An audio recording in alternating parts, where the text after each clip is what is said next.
ربنا هب لنا من أزواجنا وذرياتنا قرة أعين واجعلنا للمتقين إماما ربنا لغفور شكور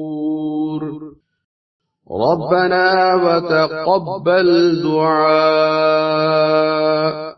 ربنا اغفر لي ولوالدي وللمؤمنين يوم يقوم الحساب